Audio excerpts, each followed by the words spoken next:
আগের দিনের ভিডিওতে তোমাদের বলেছিলাম যে সন্ধেবেলায় আমরা এখান থেকে ঘুরে গেলাম, পকুড়ি টুকুরি খেয়ে। তারপর রাইমা টিউশন থেকে এসে আমাদের কাছে কিছু বায়না করছিল, যে কারণের জন্য মা তাকে বকছিল খুব। তো এইখানে দেখো মা ওকে বকছে আর ও একটা বায়না করছে। ওর বায়না এটাই ছিল যে পিপি এবার আমরা চলো মলে বেড়াতে যাব। আসলে বিশাল বিদ্যুৎ দিচ্ছিল, ঝড় হচ্ছিল, সে কারণের জন্য আমরা বেরোতে চাইছিলাম না। তো যাই হোক, ওর বায়না রাখতে আমরা কিন্তু বেরিয়ে পড়েছি, আর বেরিয়ে পড়ে বেশ ভালোই হলো, কারণ ঝড় বৃষ্টি কিছুই হয়নি। তো এখন দেখো আমরা চলে এসেছি হচ্ছে একটা শপিং মলে। এখানে আমার ভাই অ্যাকচুয়ালি কাজ করে, তো সেই কারণের জন্যই আর কি আমাদের এখানে আসা।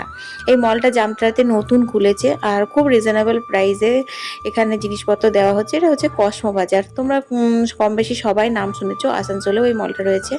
তো যাই হোক, এখানে দেখো সমস্ত জিনিসপত্র রাইমা এমনভাবে দেখাচ্ছে যেন রাইমার আকাইয়ের দোকান, মানে আমার ভাইকে রাইমা কাকা বলতে পারে না, তো আকাই বলে। তো সেই সমস্ত কিছু দেখো ঘুরে বেরিয়ে আমরা দেখছিলাম। আমরা কিছু কিছু শপিংও করেছি, সেগুলো সব বাড়ি গিয়ে তোমাদের সঙ্গে শেয়ার করব।